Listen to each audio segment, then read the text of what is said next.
Hey everybody, it's Jim Colby from the Current Guys podcast. Today I want to share some sad news with you. As many of you know, our friend Julie from Segrist Farms, Julie's had a loss in her life.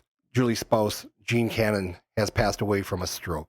And this happened several weeks ago, and we'd like to step up and try to help out the family. So what we're doing is we started the GoFundMe, and you'll be able to find that on the podcast notes. And what they're trying to do is they're using a company called the Eternal Reef. And what they do is they take the ashes from the deceased, mix it with cement, and they put it out in the Tampa Bay area to become a permanent coral reef. Those are her final wishes. So what we're hoping that you could do is step up, throw in $5, $10, help this cause to an end of a very sad thing that's happened. Sorry, I was going to tear up a little bit. You'll see in the show notes the GoFundMe link. Please consider donating. We'll miss you, Gene. Normally, this would be the spot where we have an ad for joeshrimpshack.com, which, by the way, you can still save 15% off using promo code AquariumGuys at checkout. But we decided to take this time and Joe's money and sponsor a bit of the didgeridoo solo for you. So, Jim, take it away.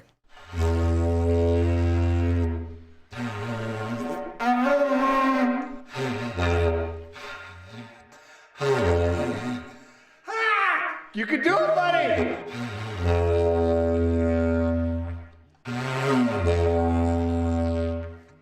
This didgeridoo compliments of joeshrimpshack.com. Let's kick that podcast. Welcome to the Aquarium Guys podcast with your hosts, Jim Colby and Rob Zolson.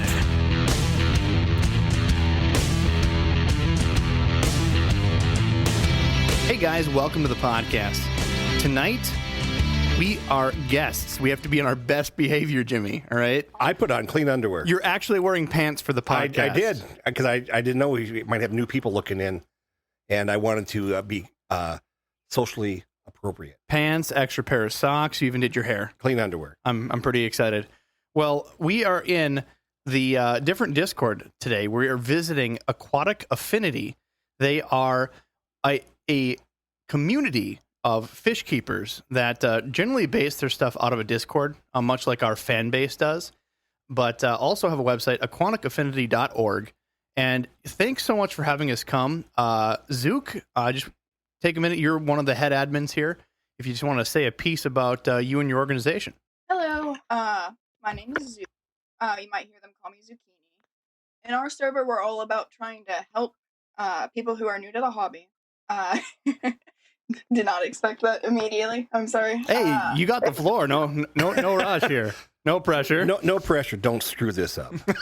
Whatever you do. Yeah, it's a pleasure to have you guys. Super excited. A little nervous. Pretty nervous. Not gonna lie. Hey, well, I'm sure so is too. We'll do our best to be as polite as possible. Jimmy, again, They'll be telling us to fluke off in no time. there is no reason to put our anything but our best foot forward. So tonight, why we're in Aquatic Affinity is because they gathered together this week and brought together a bunch of their favorite questions for Dr. Fish. And again, Dr. Fish is in the house. James, you are the head of Segrist Health, and it is a pleasure having you on. This is the 4th episode. You got to be getting sick of us by now. Oh, absolutely not. Love being here.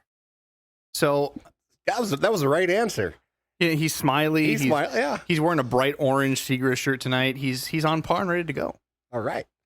Yeah, special thanks to Segrist Farms for allowing Dr. Fish to come on and help us out monthly is what we've been trying to do now. And it's been a wonderful experience, and we get a lot of questions answered. We do repeat a few questions now and again, so if you've heard some of these questions asked before, we apologize. But we have new listeners every week, and we just want to make sure everybody's covered. So again, thanks to Segrist Farms. Thanks to Sandy Moore for allowing this to happen, and we really appreciate your time, James. Thank you. Oh yeah, thanks for having me. It's been a blast each and every time. Happy to be here. For final introductions, I'm your host, Rob Zolson. I'm Jim Colby. And I'm Adam El-Nashar. Holy crap, he showed up. We got him. All right. And he sounds good tonight. He does. He sounds sexy. He does, as always. But we still got to do a couple updates.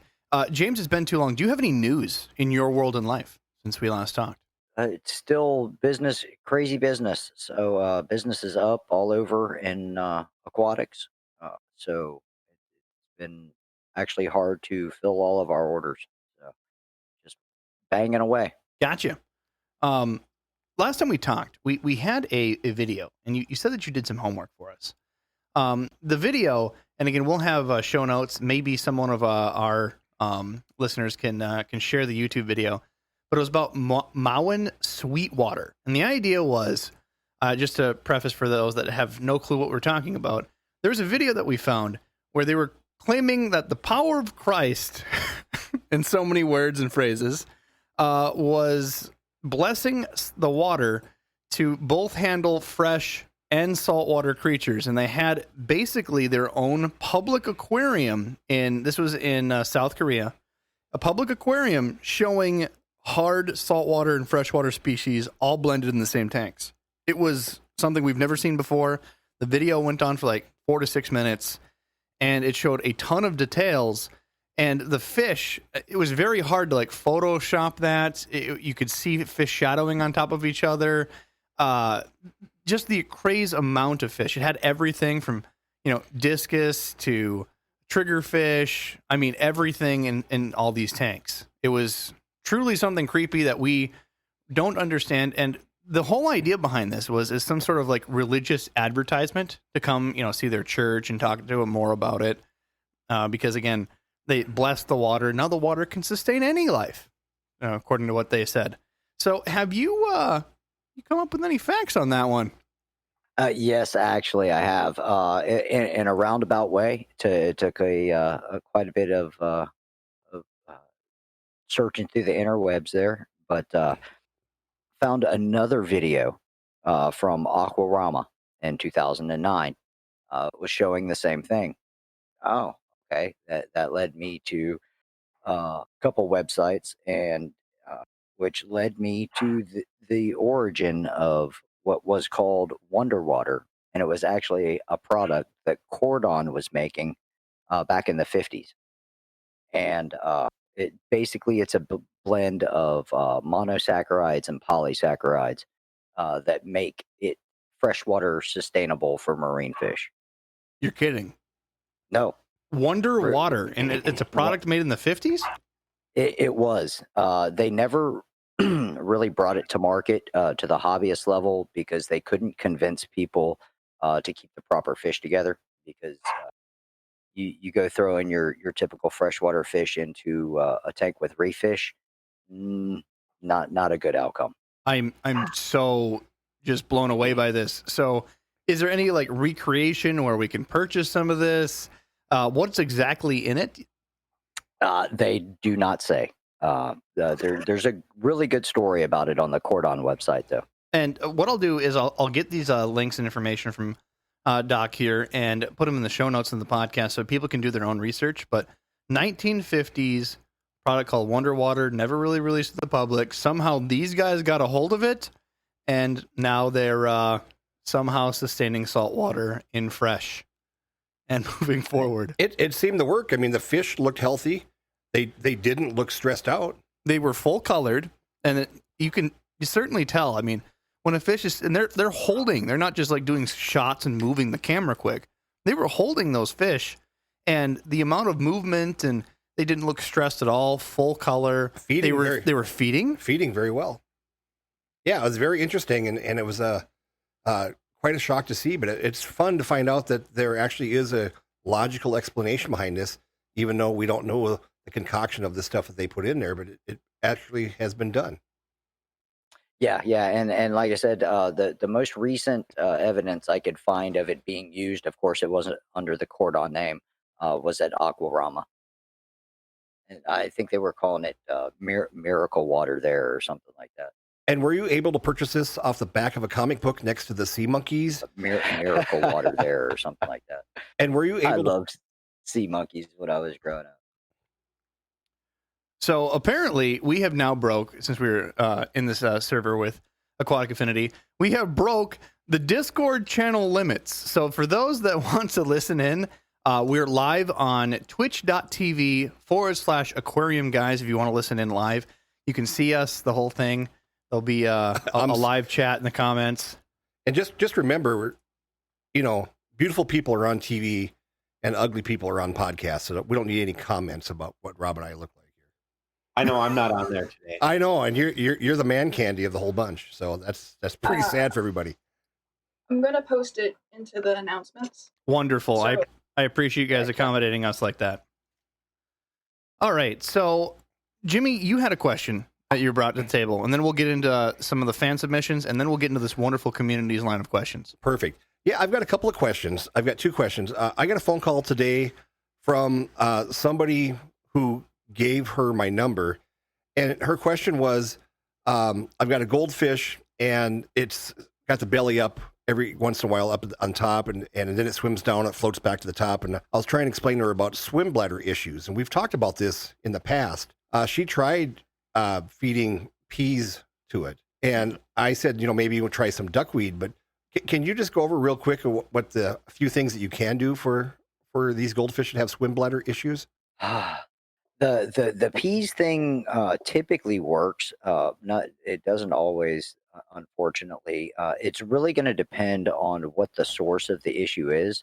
If it's an actual systemic bacterial infection, that can cause it, and very little to do there other than some broad spectrum antibiotic in a food fashion. But also, you can try soaking in some Epsom salt. Sometimes that will as well.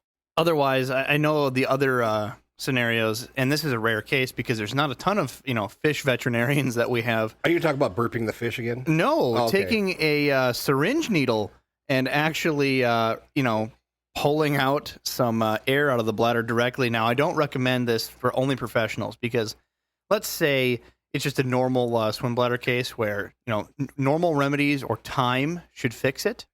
You could easily kill your fish. Puncture the swim bladder and have it irreparably rupture. There's a lot of real things. Infection. Definitely don't do it on your own.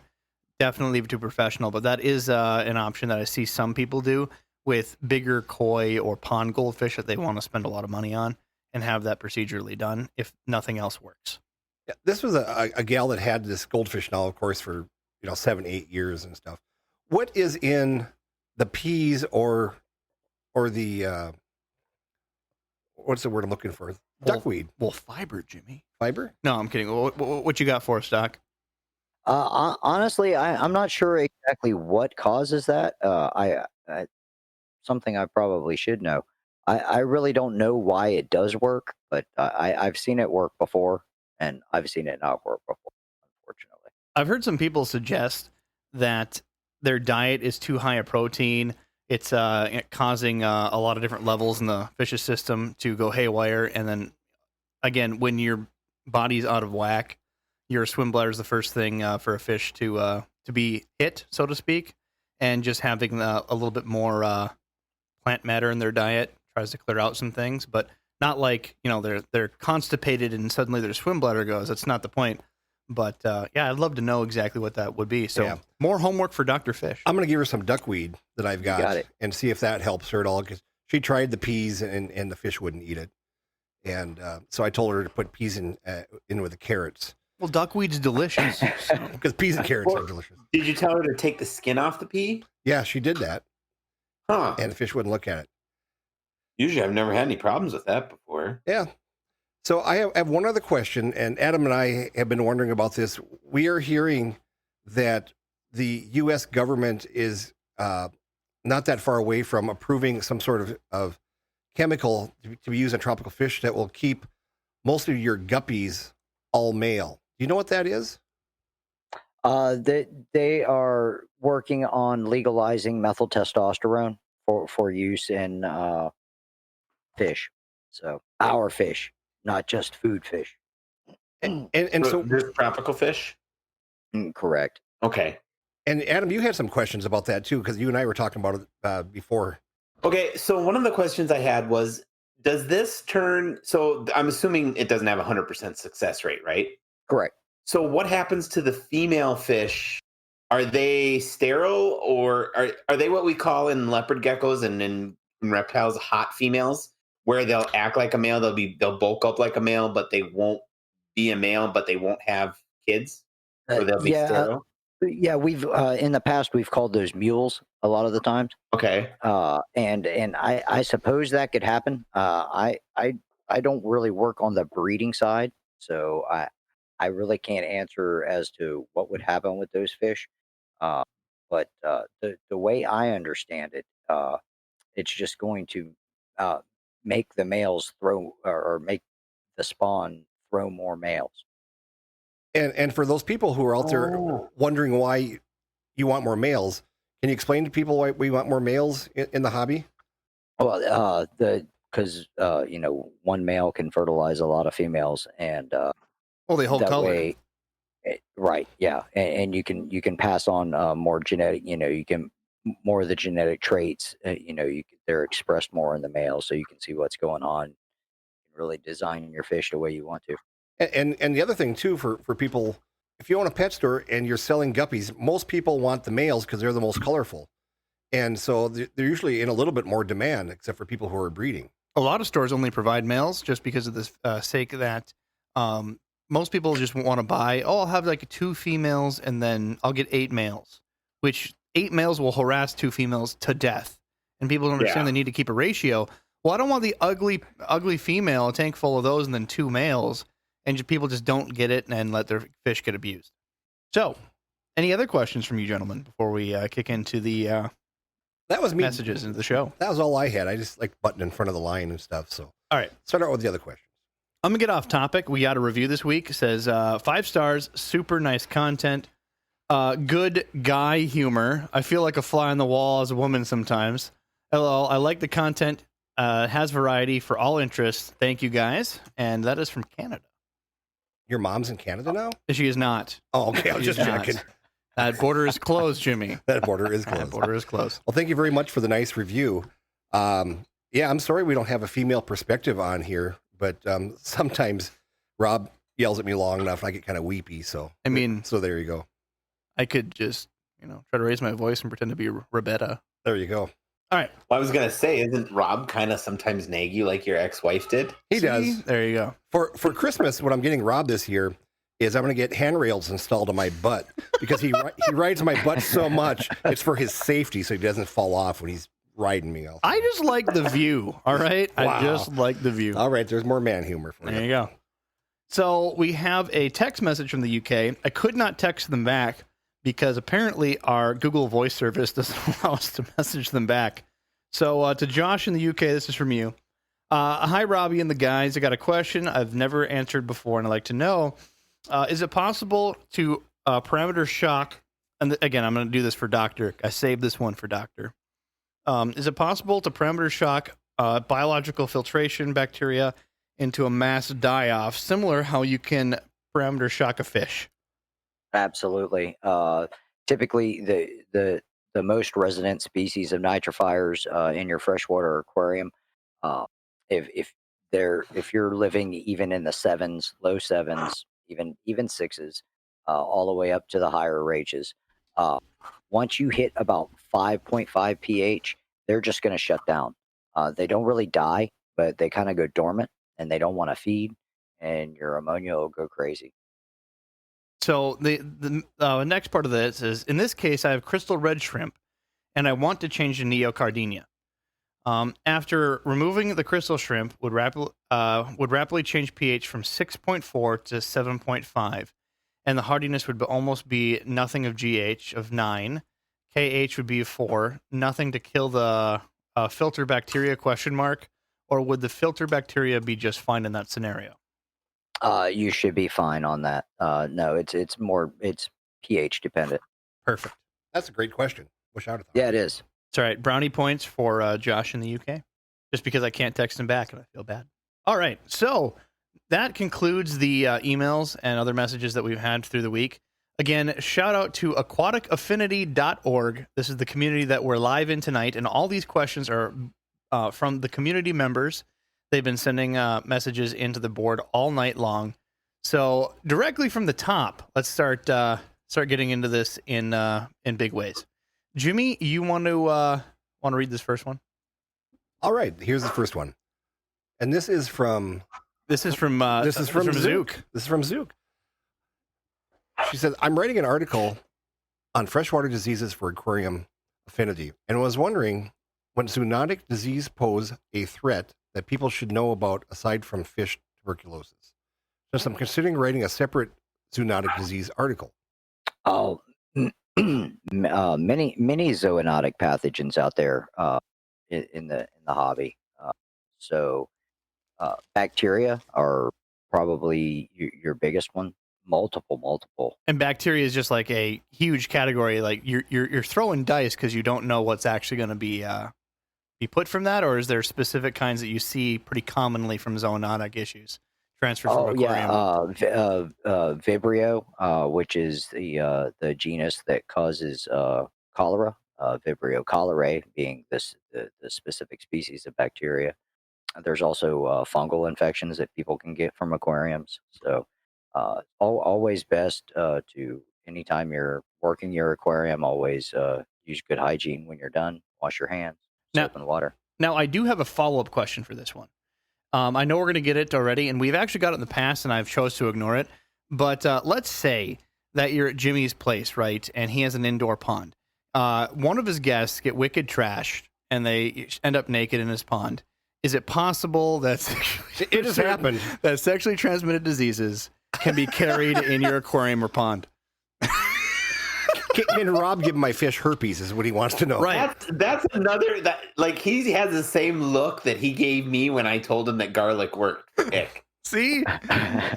Just like, why am I I'm here gonna right say, I know there are zoonotic diseases that come from fish to humans. I do not know of any zoonotic diseases that go from humans to fish. now? Darn, I tried, boys. I really so did. if you're hooking up with your koi, you're probably good. Is that what You you're have saying? mental No, issues. I'm not endorsing that whatsoever. Oh, man. Well, Rob made me read the hard question. Well, what we're going to do is we're going to take turns. Adam, there's a channel above us. It's Dr. Fish Questions. Make him read the next one. And we are like 4 questions down. Willard's the next question. Do you see it there in the row there, Adam? Okay, just 1 sec. From the top? Holy shit. So go all the way to the top. We're going Yep. from top down. And it should be the 4th question down. We'll have to do some editing here. Doo-doo-doo. No. Are there any safe ways to have hormones, add hormones to my tank so my fish get horny? That's We're not holding back on you tonight, Doctor. Yeah. We're giving you all the good Wow. questions. Why? Horny fish. So I feel like you should just put an example. I always like to pick on Siamese algae eaters because Siamese algae eaters don't commonly, especially not in ways to replicate easy enough, breed in the hobby. they give you the cold shoulder. So for that instance, we'll use that as an example for you, Doc. Gotcha. What hormones do they use to make them horny? Well, You have to condition them first. Hey, Yeah, little Barry White. foreplay. I mean, No, what? no. You have to like get your fish all conditioned before you can just go randomly squirting hormones in there. Yeah, If your you got to fish are take them like out. shit. Got to take them out in the night of the towns. You know, Buy them dinner. buy them dinner, Tell them they're pretty. serenade them. yeah. Doctor. Yeah, gonadotropins are what they typically use when they're trying to spawn fish. They call it injection spawning, and they'll actually go in there and shoot them up. Away they go. And where does one find this? Like on horny.com? I mean, where do you find No, this no. stuff? Don't go there. Lonelyfishfarmers.com. There you go. Companies like Sigma Aldrich would have gonadotropins. And do the you need a like. license to have those? I'd imagine some there will be.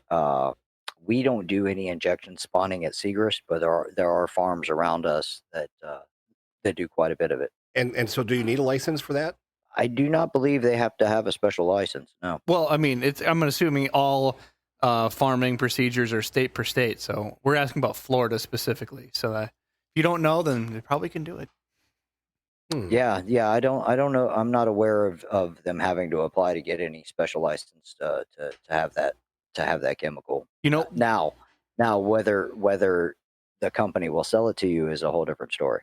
so Jimmy, we are going to be speaking with the FTFFA here in a future That is podcast. right.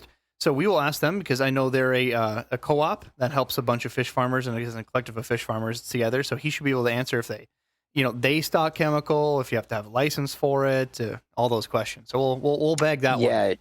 Yeah, Jerry's a great guy. I imagine that's probably who you're gonna be speaking with. I think it's he David helps us Boozer. out every week. Oh, David. Cool. Yes. Sweet. All right. So I'll do the next question. So- Adam, follow along because we're gonna share Okay. these questions here. So the next one is from Gabe. What risks are posed by the use of antibiotics in the aquarium, setting in regards of antibiotic resistant bacteria? Do we have to worry about such things? Yeah, absolutely. That's a multifold issue.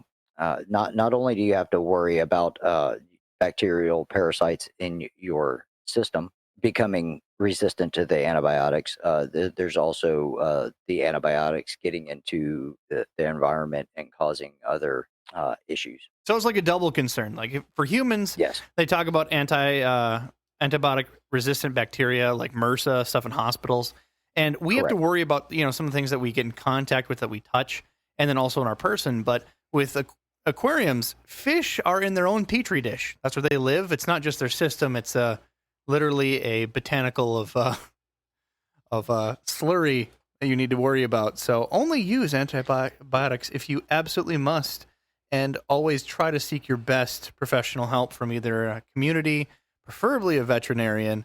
But again, most of us have to be at least our best effort fish doctors on our own. Yeah, absolutely. So recently, in past few years, it's become such a problem. Not as much with fish, but with other food animals, pigs and chickens. That they were actually using antibiotics in their feed to boost their growth rate, and instead of treating them for diseases, and that got into the environment, of course. And they've recently passed a veterinary feed directive, so it's almost like having a prescription for an antibiotic in feed, but it's not an actual prescription, but it might as well be. Gotcha. Well, for the next question, hit that up, Jimmy. Which one? One in the blue there? Highlighted for you. Let me see. Oh my God. You got to use your glasses. Wow, that one's the color throws me off. This is how I find out Jimmy's colorblind. Oh my God. Why do you give me this one? I hate snails. All right. Is it okay to purposely put pest snails with the plants you sell? So I think I need to re-clarify this question, right? Because I've been asked this before in a few different ways. So just to purposely put what you consider as a pest snail with your plants to be a dick, not cool. For those to leave certain snails with plants that you sell intentionally, as long as you're communicating that to who you're selling them to, or notify them that, hey, asterisk, there's probably snails in my plants, to let them know ahead of time. That's the ethical thing. I purposely, when I have new fish keepers come over, I give them plants. I say, here's a couple ram's horn snails that are on them. They'll help you out in the long run. They're a good snail to have. These are what bad snails look like. Squish those. And it's a bit of an education thing. But do you see any of that being done in marketing, or what's some options for snail-free plants that you see at Seagrass? Our end, we try to send our plants 100% snail-free. And if we're shipping out of the country or something like that, we'll actually dip them. We'll dip them in bleach and a very light bleach solution. What bleach solution mixture would you recommend? Oh, I don't have it off the top of my head. It's written down. So I used to. It's a secret. Really strong bleach. It's a secret.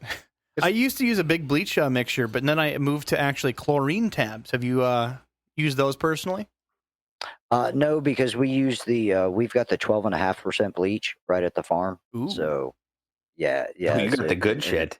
Yeah, in the liquid form. So it just takes a little bit. If I had to guess, I'm gonna say it's only like 10 mils to 3 gallons, I think. But don't quote me on that. Perfect. And so you just take the plants before, especially when you're sending it out of the country, you take the plants and give them a quick 5-second dip, or? Yes, correct. Yep. And will that kill any snails that may possibly be on there, or eggs too? Well, mostly we're targeting the eggs. The snails, we're pretty much going to see them unless they're itty bitty tiny. and then we thoroughly rinse them as well. Actually, soak them and then rinse them. Well, Adam, you got that next question? All right. What meds would you recommend to use as a precautionary measure with super sensitive wild caught licorice gouramis? I've always done just salt for my other fish, but from what I've heard, it'll make the water too hard for them and kill them. That's actually a really good one. That's from Willard. Yeah. Yeah, that's still going to be preventative wise. That's still going to be my best bet. Maybe not as strong a salt TDS level, but it's still going to be salt for preventative. Doctor, I would like to take a moment here and just tell you. So we just put out the first rendition of the Aquarium Guys merch line. You can find it again. It's in the show notes. Certainly check it out. Jimmy, Adam, and I all have a promo code. So again, promo code Robs, Adam, Jimmy for 5% off to pick your favorite Aquarium Guy host. But we're also wanting to include you here in the next round here, Doc. We want to get a couple T-shirts, and one of them we want just a picture of salt, and sprinkling it over an aquarium. That's going to be the next design just for you. Just want to let you know that. Awesome. Why can't we just have him also saying, you need more tanks? You need more tanks. You definitely need more tanks. There's just too many T-shirt ideas. We have to pick our favorite, and I think salt is certainly the best one for Doc. I was going to say, when I read that question along with Adam, I'm thinking to myself, well, first you need a new tank to quarantine that licorice gourami. So I do have a question that is sort of related. That is with this question. Could you try, like, all salt's basically the same, but like say you wanted to throw in, I'm just throwing out ideas here, like Himalayan pink sea salt. Would that make any much of a difference? Would that mess with anything? Or like, you know how there's different like Celtic sea salts? You're giving me that look again, and I don't appreciate it. No. It's. I just want to make it tasty. Sea salt, for the most part, is going to be just sea salt. Okay. Now, if you're trying to make a tank for some Riff Lake cichlids or something like that, then yeah, you may want to customize your sodium chloride, your magnesium chloride, your different salts. But when you're talking sea salt is pretty much sea salt. Okay. So what do you say? How about garlic salt? No Lowry's either. I mean, I think that might be too much garlic. What if your fish is when dead your and you're tank preparing smells like garlic? It will kill your vampire crabs, sir. Yeah. Well, Adam's the one that's loves the garlic guard, and I do. And I thought, well, garlic salt should work for Adam. That's just because he smells like that. Just saying. I do not smell like garlic salt. You smell like kombucha, you weirdo. All right. So next question, we had a private message to me. Asking about saltwater dips and how to do them and what are the risks. So this comes from a lot of instructions, and I've done this to fish in the past.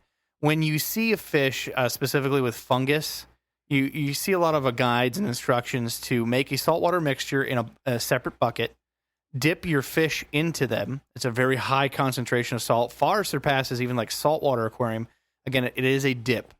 So how would you do that? What are some of the risks associated in doing that?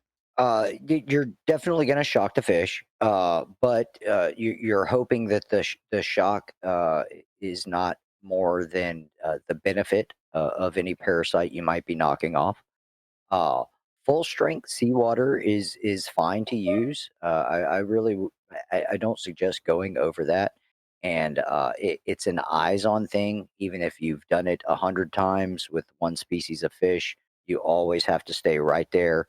You dip the fish until they are the best way to do it is you dip them until they start to float and not seem right, and then you immediately put them back into their water. So I had an extreme case, and this is from me recently. I have a full-grown bala shark.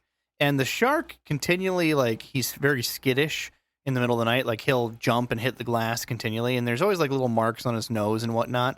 Well, of course, over time, beat yourself up enough, you're going to get some issues on the scales and face and eyes. And sure enough, I had a full-on fungus bloom on him. So I took him out, dipped him, and it shocked him to where he was stiff dead. He just literally wouldn't move. I put them back in the aquarium. And for those that are having problems trying to figure out like how to do like a CPR with your fish, you take your fish, keep them as in the position as though they were swimming, and gently hold them and move them back and forth in the water. And that allows them to have water be pushed through their gill plate. And he revived. I'm looking at him right now. And sure enough, it cleared up all the issues. But now I see he jumped again and he's got some more scars on his nose. So I'm seeing like I'm going to be having to do some salt dips. But Are you going to be doing this again with your? yeah, it's just, I hate to say that motion, like a jerk off motion, but that's literally enough. Just a little bit back and forth so he can get water in his gill plates. And that's the best recovery. But Should have done that with your stingray. yeah, no, that's too soon. That's too soon. That's too soon. But yeah, have you had issues, fish just absolutely flatlining? Real quick too. Like it was a dunk. He took a gasp and then just went stiff. Like it was crazy.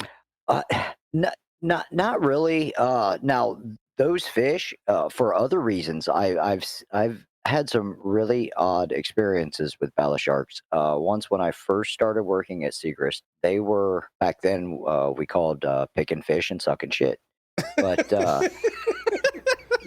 but that's when we did everything. I mean, we did it all. We put the fish away. We picked the fish. We boxed the fish. We all got in a line and put the fish on the truck in boxes. It was pretty cool. But we got this shipment of bala sharks in, and I opened up the box just like normal.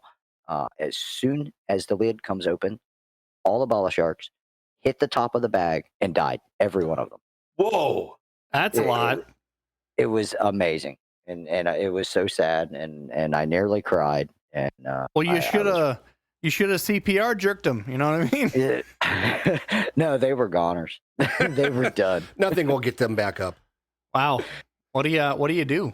So part two of this question I have, you can do a freshwater dip on saltwater fish? I've done Absolutely. Yes. Actually very important. Something we do with all of our Atlantic fish that come through our marine department. And so that's just the same way you do it? Yes, say you do it in the same fashion. The big thing with that, though, you do need to make sure your pH is really close. You want to make sure it's pretty close with your freshwater fish too, but it's not as imperative. But you definitely want to make sure the freshwater dip that you're using has the same pH as the marine tank. Yeah, you just have to eyes on always, and as soon as they start to show signs of stress, that's when you want to remove them from that dip. You had said that you do it for all the Atlantic fish. You don't Yes. You don't freshwater dip the Pacific fish. Why is that? We do targeted dips on the Pacific fish, mostly just because they're a lot more stressed when they come in because they've been shipped for so much longer. With the Atlantic stuff is real close, so that not as much of an issue. And for whatever reason, we actually see more flukes on the Atlantic fish, and that's one of the primary reasons to freshwater dip your marine fish. Good to know. Well, Jimmy, you got that next question highlighted? So Willer wants us to ask you, how do you correctly bleach dip a fish?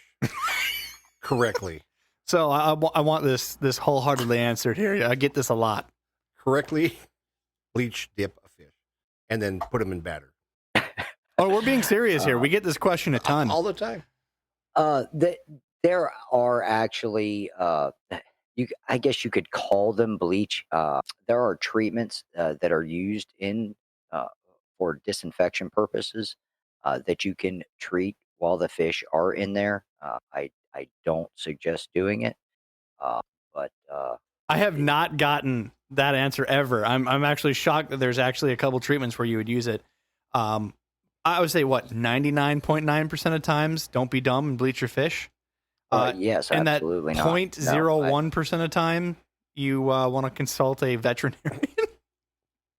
Yes, there are a couple products out there that could broadly be considered a bleach that are actually aquarium treatments. Don't bleach your fish. This one is we're going to try to glean a question out of this one because this is quite the multi-paragraph. I'm quite curious about broad or not so broad range of intelligence of fish behavior and fish personality. Very simple fish spend most of their lives and all of their time feeding, schooling, and shoaling, apparently sleeping. But animals only need very simple brains and nervous systems to achieve these tasks. For example, long-term memory might not be very important for a nomadic school of filter feeding fish. As a result, they may not display any interesting behavior outside their typical activities. A predator fish, on the other hand, might actually benefit from better memory, problem-solving skills, so they can hunt and outsmart an intelligent prey. These kinds of fish are, I think, more likely to display a broader range of individual personality.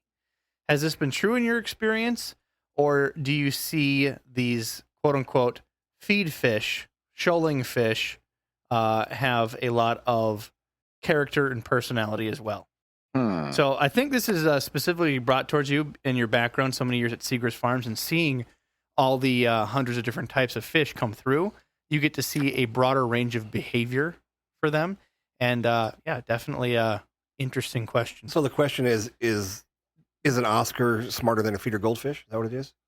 Do you see more personality in an Oscar than a feeder goldfish? Oh, sure. And what exceptions are there for smaller, shoaling fish? Yeah, I'm not. I mean, it'd be 100% anecdotal, but I feel like you need a fish really psychiatry hard to degree say. for that. Yeah, it's fish behavior is a whole different realm. It's even less studied than fish health, which is in its infancy still, honestly, compared to humans and stuff. So I'm sure there's some fish behavior experts out there that definitely have some actual hard data on stuff like that. But Let's change the question. I don't know that they have more personality. If they have problem-solving skills and stuff like that, I would definitely say, once again, anecdotally, but just from my observation, I'd say there are definitely fishes that have better problem-solving skills than others. Just watching them, at Seagrass, figuring out how to feed and stuff. Well, let's change the question and I pick, bet elephant noses are smarter. let's change the question and pick two then. What do you think is the fish that's the most intelligent fish you've ever seen? And what's the damn dumbest? I'd say the most intelligent fish are the archer fish. And would you let them do your taxes? No. So why with the archer fish?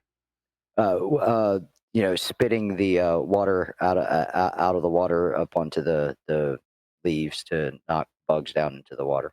I think that's pretty darn smart. And what's the dumbest variety of fish in your opinion? I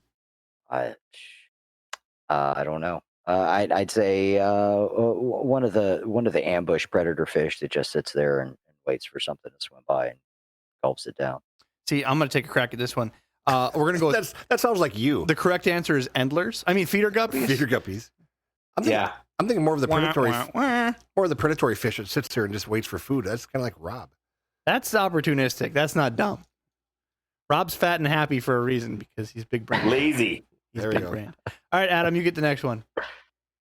Okay, why do black goldfish generally slowly lose their black color before they die? I've seen this happen a couple of times. Longest transition time was about 2 years, and that goldfish was at least 8 before it started to change color. Ooh, I want to answer it, but I'll let Doctor.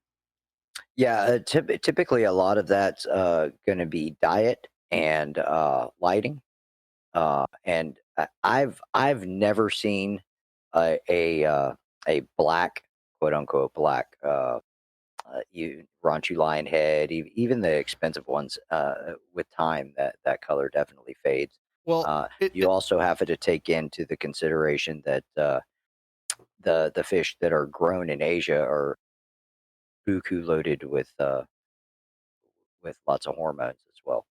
so to go off of this, because I've been asked this a couple other times, and I'm pretty sure that when they say black goldfish, when they go to the 50-cent spot at their local fish store and pick a comet goldfish, and it just happens to be black, it's not a breed that's created to be black. It's a goldfish that's common goldfish that it's in its juvenile colors. When goldfish generally are raised, they morph colors down the road, and some of them take years before they actually lose the infancy color in most of these situations as well. I've had, batches of those, like 100 goldfish that you'll get in those scoops, and grow them out in a pond, and suddenly there's no black ones left after a year and a half of being out there. Yeah, that's a very good point. Yeah, a goldfish will And change. all of them will change their colors as they go, not even just the black ones. And when people talk about black goldfish, most people are thinking black moors, the black arandas, and that sort of thing and stuff. And like the doc said, I have seen where they've less intensity in color, but I think it totally has something to do with the diet and the hormones that they're juiced up with overseas. Well, even in a lot of these like koi competitions that you went down to that was it fall show, but they actually had the koi show that I go to on an occasion when COVID wasn't happening, and they would have moors that competed and that they would sell there. And juvenile colors is one thing, but also as a fish ages, like even koi, they change color as they age. They no longer have that youthful beauty after 8 years. Most koi, their colors blend, and they just have a older tone as compared to a nice youthful young fish. And moors are the same thing. I had a moor for years. It was beautiful black. It was show colors, and then as it aged after having it for years, it started to have a gold tummy. It's just part of aging. Even my cats now are turning white, and they're orange cats because they're old. Yep. All right, Jimmy, we save all the good ones for you, apparently. I don't know. I didn't do this. I swear. It's just how it rolls. So who's that from? Knoxville? Knoxville.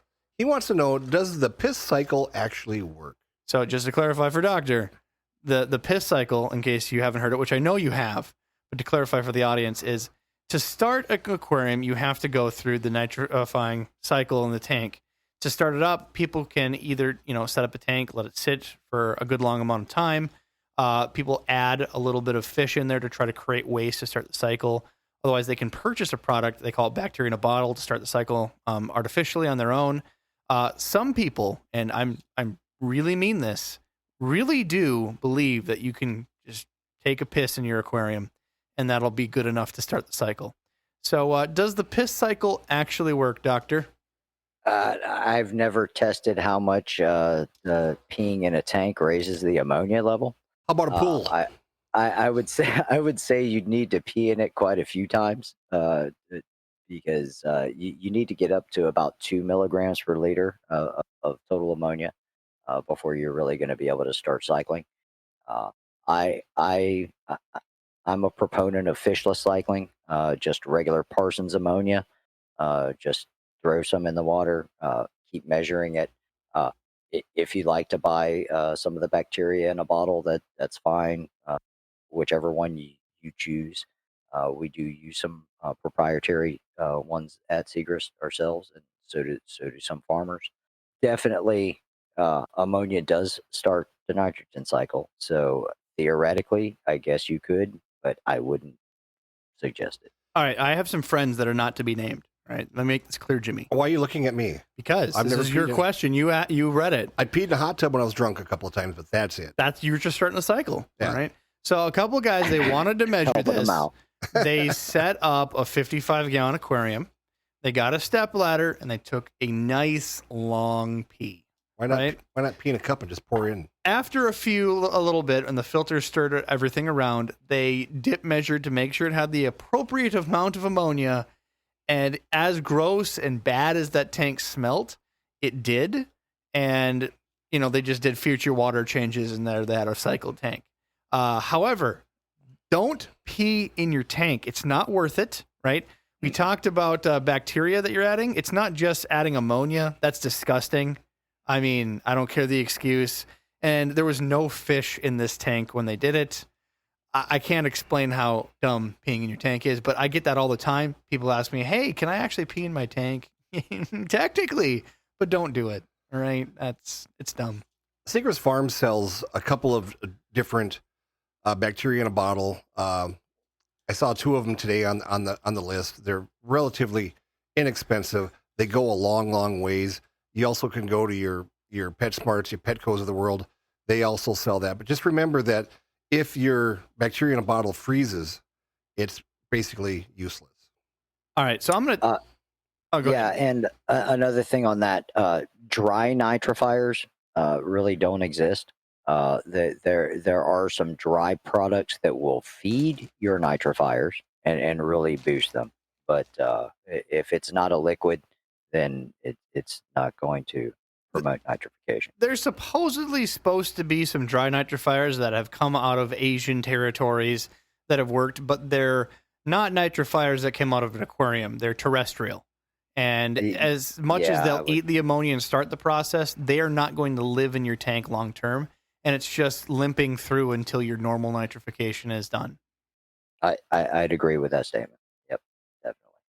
All right, so I'm going to take the next couple questions just because they kind of all reside in each other because we've gone down a rabbit hole now. Does it matter what I drink before I piss to cycle my tank? I'm not going to get into that. I'm not a doctor. All right, don't do Mountain Dew. Straight water. Alcohol, Willard. Beer. Lots of alcohol. Vodka. You know, we've heard people have tried to start their tanks with vodka. So don't listen to any of these fools. Don't pee in your tank. All right. Can I drink my fish water? Yes or no, doctor? Absolutely not. Why not? I think they should. Pathogens. Pathogens. All right, we talked about that enough. If you have to ask, you should just go ahead and do it. We talked about it at the beginning. Adam? That's what I'm saying. And while you're drinking your fish tank water, also take a blow dryer and hold it in your hand and just see if you're electrocuted. It says in clerical notes underneath, it's scratched out. It says, and if so, what are the health benefits or detriments? Also, just let me sell my tank water. Well, here's what you could do. You could sell your tank water from cycle changes to people that want to use it for like a fertilizer and stuff, as long as it doesn't have any medicines in it, right? Or you could tell your little neighborhood kid that it's Red Bull. Right. Drink it. Oh, God. We also have, I don't know if you heard this craze. It's mentioned here in the next thing of gamer girl water. So the idea is these popular streamers, and this is for the people that are listening that, stay out of the internet lifestyle. If you go on Twitch, the normal people on Twitch are video gamers, content creators, all kinds of stuff. But then there's like attractive, women that are sitting there just talking to guys, getting their attentions and trying to milk money from people. And there happens to just be some people that decided that they're going to sell as a product their bathwater to, what they call simps, people that would, decide that this person's attractive, hence they're going to get attention. What? That's a real thing. It's a real product. People sell their bathwater. So I'm just saying, if you're going to do like some random stranger's bathwater versus your aquarium water, they both have their risks. That's a hard decision to think about. I would save your money on bathwater, and I would go over to Japan where you can buy women's panties in a vending machine. See? But that's me.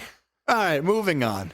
I kind of want these people that want to drink tank water to sit in a bathtub full of Candiroos. Is that a possibility? With a blow dryer in her hand. You should offer that. I'm going to. Can you give me some Candiroos? No, I can't. I've heard some super old school fish keepers throw around stuff like sunlight will keep fish healthy and that makes them less prone to diseases. Do you think it's true? And if so, should we be keeping fish outside by windows or with UVB lights over the tanks? A little bit of both. I would not keep my tank by the window. You're gonna die with algae. You're also gonna have to deal with temperature fluctuations quite a bit. Yeah, there is some truth to fish needing sunlight. People don't do too well without getting sunlight every once in a while too. Have they ever measured the UVB rays in an aquarium? How deep UVB goes in aquariums? Because I know that they measured it for lizards and stuff. Well, that's so hard. Yeah, I'm sure it's been done. That's not my specialty though. There's so many things that affect it. What the pH is, one of them, but just the tannins or how dirty your water is, how you're filtering it, can adjust like really how far that penetrates. But A lot of factors to consider. I think that even if they had tests, I don't think it would be something conclusive. There used to be a rule of thumb that I saw on a couple fish boards that you have to keep fish of the same continent together, otherwise they'll kill each other. As just I've a never rule heard of of that thumb. rule. I've heard of it. I don't agree with it. Instead, do your homework about how fish aggression, size, and environment work.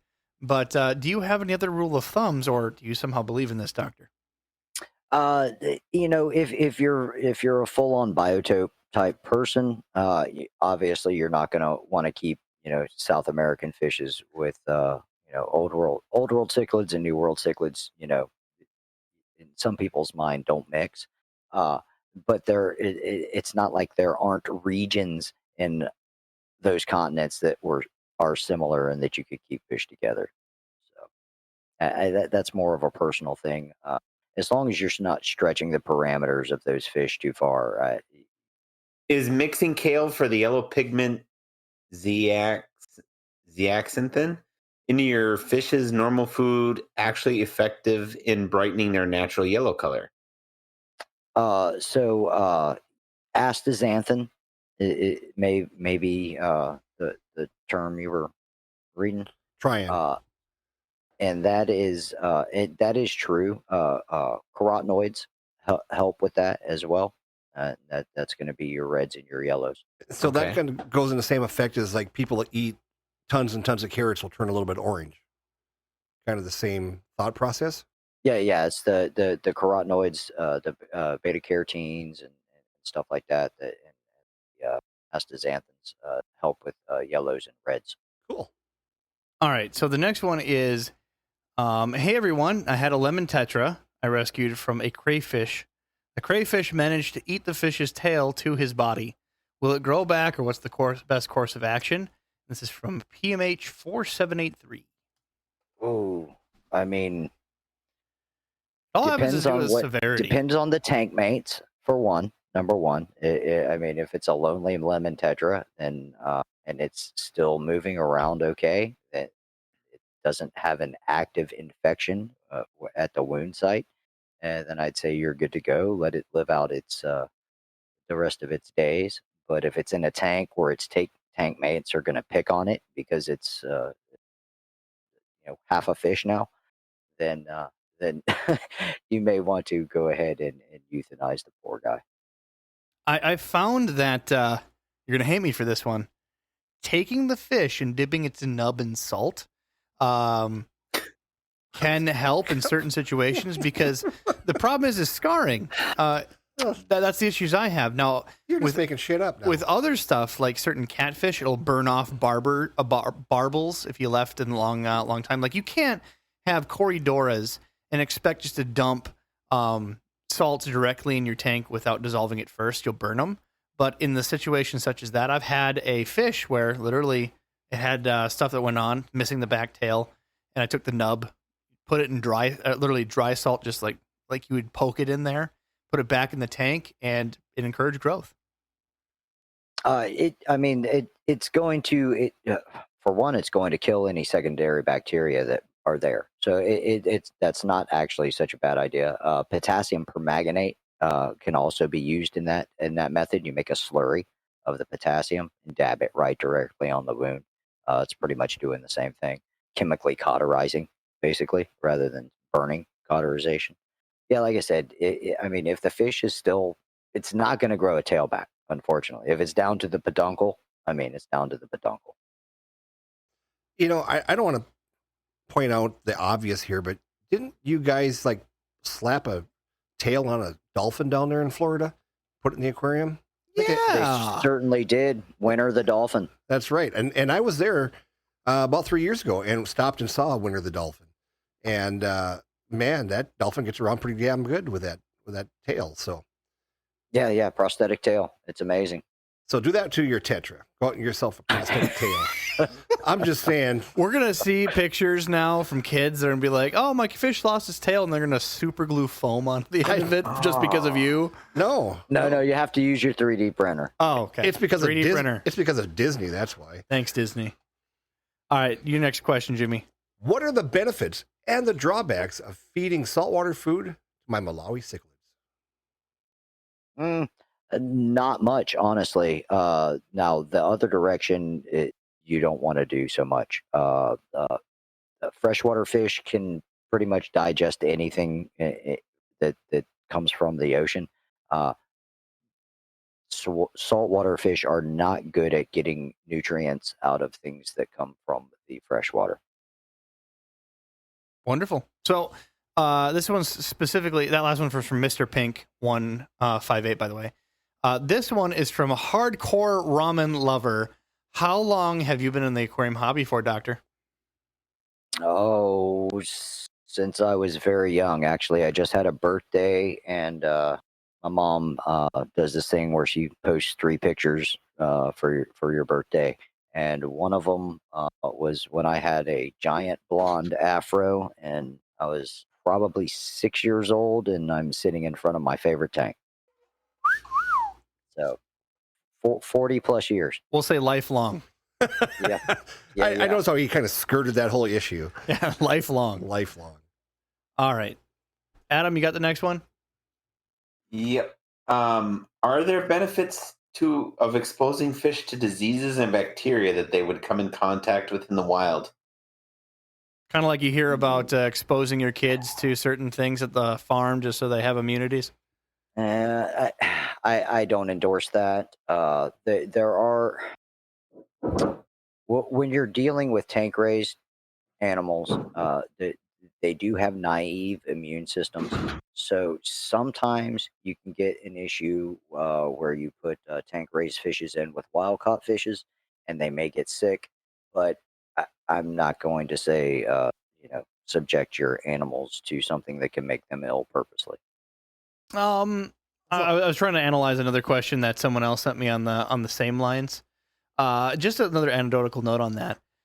Most of the time we see the opposite being the case. Take rummy nose tetras. That's like I like to use an example. I bought, was it 2 bags of rummy nose tetras? A bag was 100 each. All right, so 200 rummy nose tetras. They sent me 1 wild by mistake. Now I like getting wild, but generally I don't like to mix them, like you said, because we have issues. The problem is a lot of the wild aren't exposed to what's in our aquariums, and the aquariums aren't exposed in the wild. Well, you're bringing them to the aquarium, so they're not necessarily wild, aren't acclimated to aquarium environments. Those rummy nose tetras came out of 4 to 4.5 pH, and now they have to come in my 6.5 to 7 pH and pretend to be acclimated. Drip acclimation can only go so far with some of those scenarios. Now, people may appreciate wild, but in that particular situation of the environment I was going to bring them in, not probably my best choice. So most of the time it's definitely backwards, where you want tank raised just because they're more cultured for our environment. Next question. What do I treat internal parasites with, like worms, freshwater environment? Garlic salt. I hate to say it. Shake and bake. Hate to say it, but everybody says garlic. Multiple anthelmintic or dewormers or wormers, whichever term you choose to use, out there on the market. Levamisole, fenbendazole, albendazole, ivermectin. There's many out there, and there's you can get most of them at feed stores. Can people get fish worms? Just leeches. Which kind of worm? Like the tapeworms and the tapeworms in fish don't go in humans. No. Okay, but is there any parasite that you know of that could go from a fish to a person? Not a worm. No. You got to excuse Adam. He watches a lot of River Monsters where they talk about stuff crawling up people's pee holes. Adam, no, plenty of zoonoses, but no worms that I know of. Adam, I was always wondering. I told you, Adam, just go to the doctor and have him look at it. I told you that twice now. Shit, you got insurance, son. Get it lanced. Yeah, go have the doctor take a peek at it. Am I up next? You are. What are the end-all parasites, meaning the ones, if you diagnose if correctly, to just give up and not even try to help recover the fish? So I think what they're asking is... Where you just bleach the tank and say... What parasites are you just going to go, screw this, I'm out of here? Kind of like Adam and Blue Ring Octopus. There's no cure for myco. That would be number 1 on my list.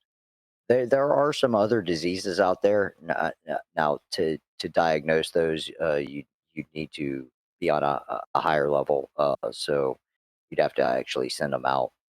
KHV, koi herpes virus, is not a very very not good disease. Spring viremia of carp, that'd be another one. Typically, if it's a notifiable disease, which can be found on the OIE website, that's something that not good to have. What is the thing that has gone through our koi here in the United States at different farms at different times that have shut them down? Was that? That's koi herpes virus. Yeah, KHV. At one time, they were depopulating facilities that had that, but now it's been found to be pretty much endemic in the U.S. now. So they're not suggesting that anymore. So are they using anything to treat that, or are they just taking their losses? No, there's no effective treatment at this point, unfortunately. Spring viremia of carp is along the same lines, and they will still depopulate a facility for that disease. Koi herpes virus is what wiped out that lake in Minnesota. Was it a year and a half ago? An entire big lake in Minnesota. They found a couple dead goldfish on the beach, and a couple weeks later, they saw every carp in the entire water body dead on the beaches. They were grabbing hundreds of not native carp, but the ones that were already in the water, brown carp, the traditional common carp, and it completely wiped the entire all carp species from the body of water. So now the DNR have been researching on how to weaponize it to remove carp populations, because carp is an invasive species in Minnesota. They knew they did that on purpose. Well, I think that's why they just threw goldfish on the beach between you and me. So what type of carp, or what type of koi is that, or carp that we see? They call it the Asian carp that are Eurasian.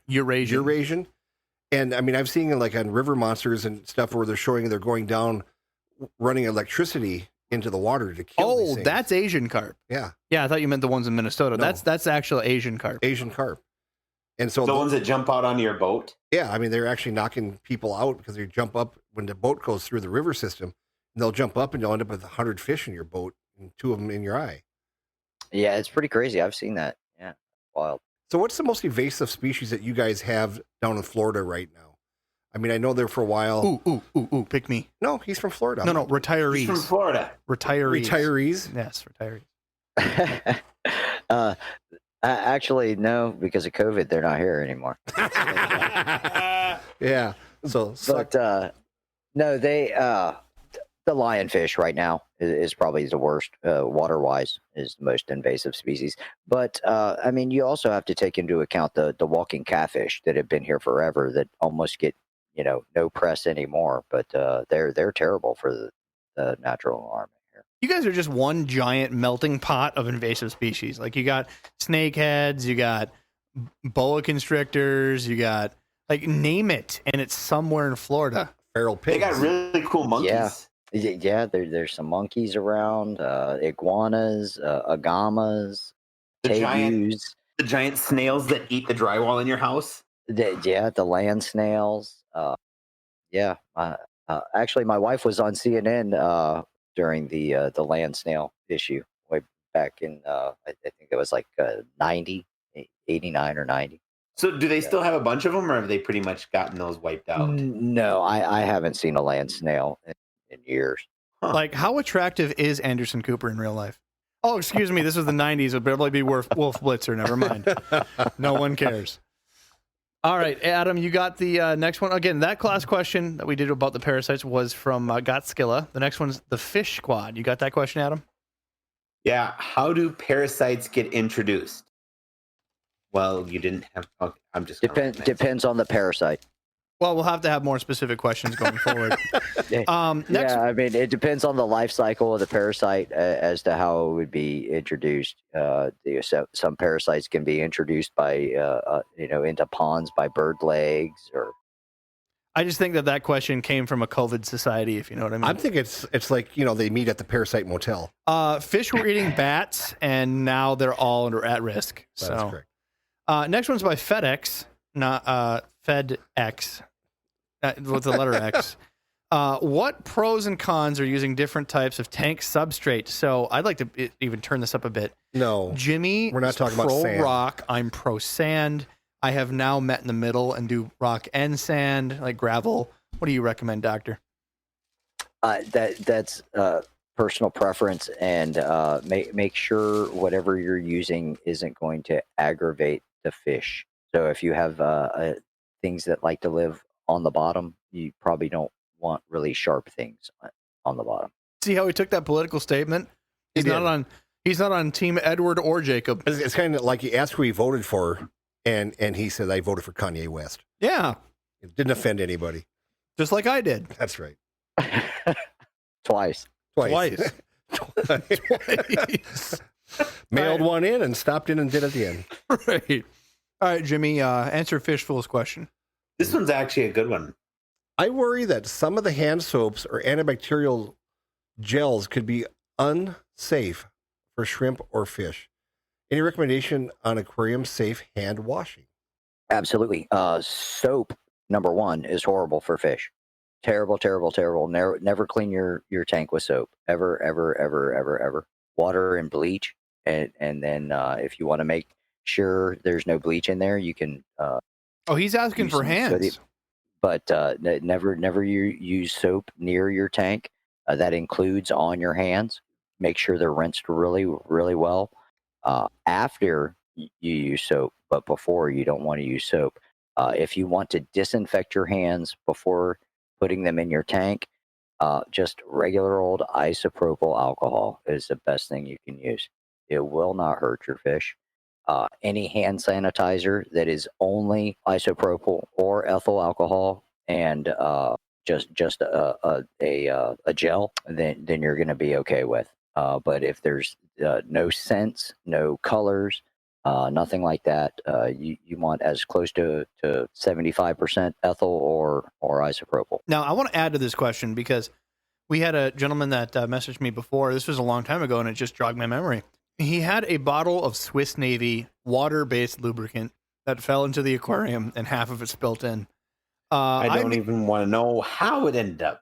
I immediately, he might have it in his bedroom. You don't know. I immediately told him just do water changes, and get that stuff out of there. But what are some of like the worst things that you can get in an aquarium? And does water-based lube really matter? I really don't know about the water-based lube. I do know soap is definitely horrible. It is very toxic to fish. Yeah, this is Ask Dr. Fish, not Ask Dr. Ruth. Okay, so pay attention, Rob. Is that a thing? Is there a Ruth show? Dr. Ruth? I need to subscribe, apparently. All right. The next one is from Aliens. How should we calculate stocking for our tanks? What is your opinion on the 1 inch per gallon or 1 inch per cubic, or 1 cubic inch per gallon, etc.? I've never been a fan of either of those, really, personally, especially the length one. The cubic one kind of makes some sense if you're actually measuring the real size of the fish rather than just the length of the fish, because you could have a long skinny fish or you could have a short tall fish, and those fish aren't the same. So those inches aren't the same. All right, I'm going to give a bad example here, and it's just blow everybody's minds.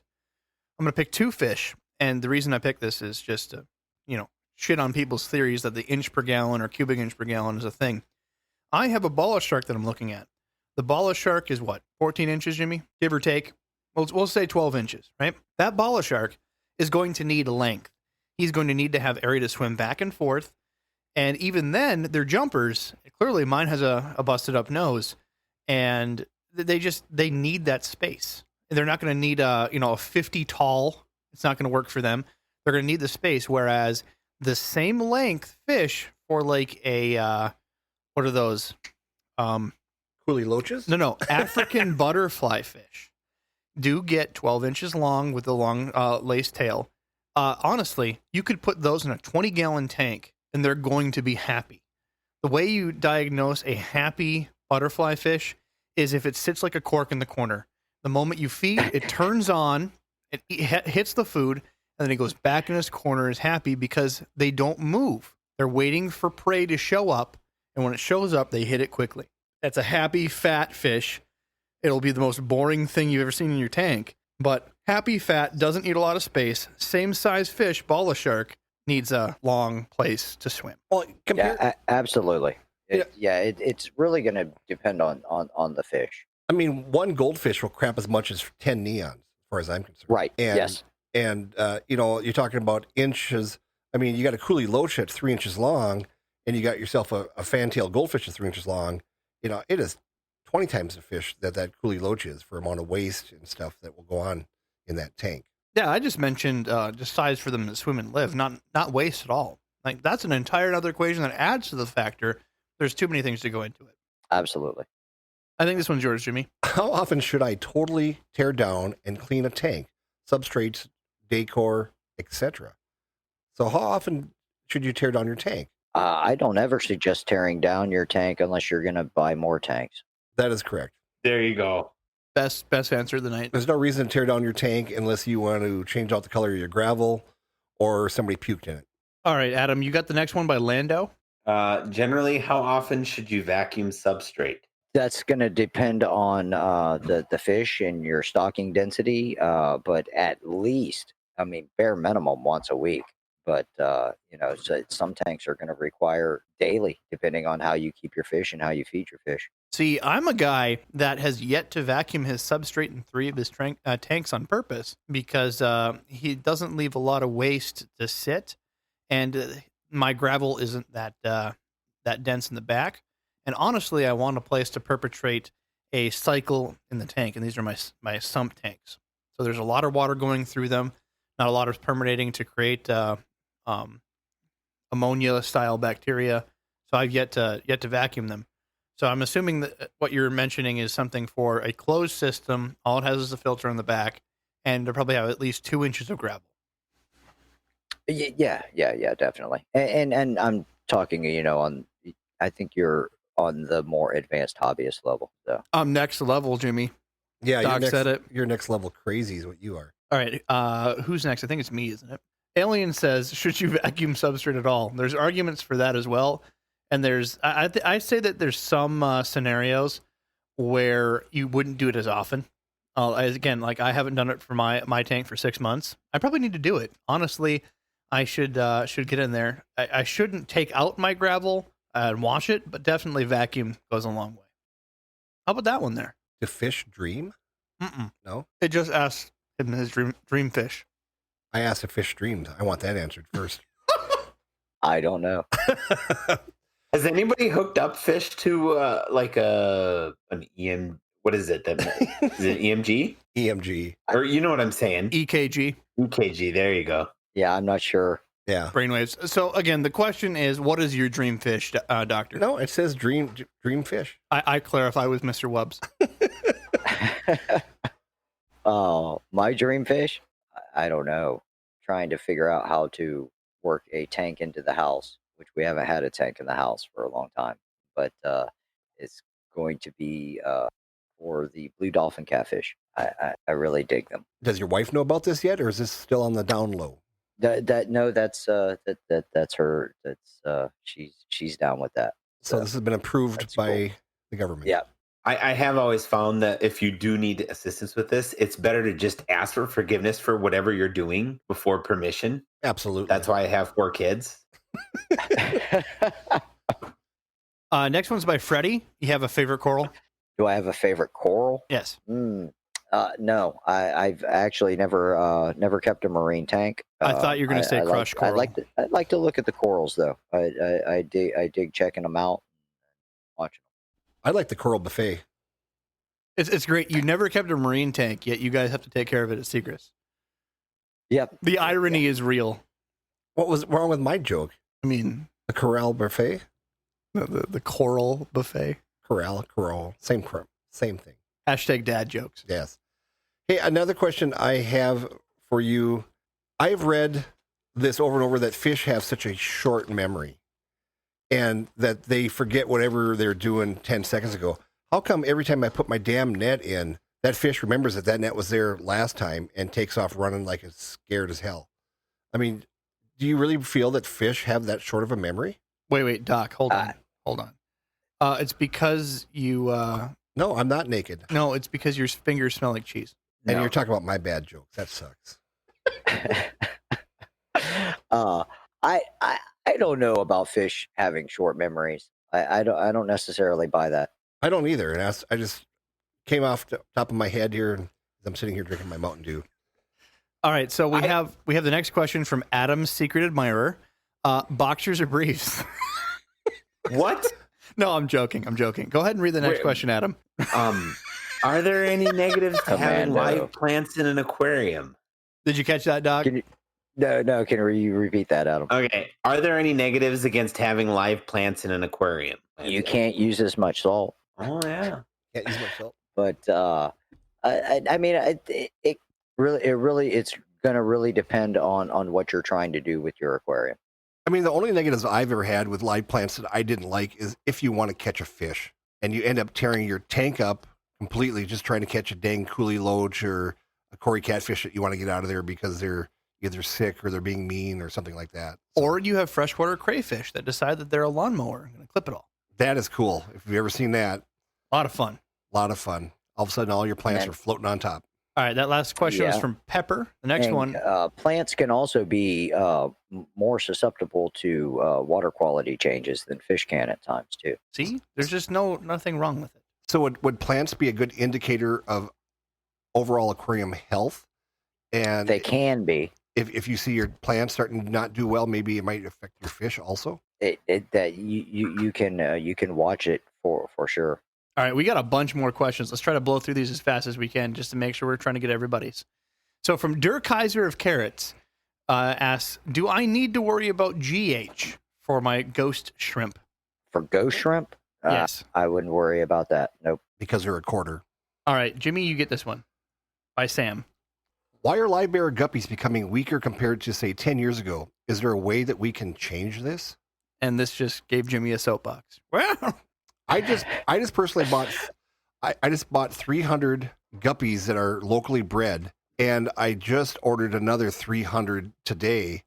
And I totally agree with that the guppies that we're seeing are a lot weaker. And if you can find a good strain, locally that somebody's been working with for a while, I've had much better luck. What do you see? inbreeding. See the same thing, and you are correct. Not enough hybrid vigor, not enough new bloodlines being brought in. Yeah, I mean, we've had Steve Rubicki from Angels Plus on this program, and his wild crossing, he'll take wild angelfish and cross them with his domestic angelfish, and they have so much vigor compared to other angels that you pick up, at your stores.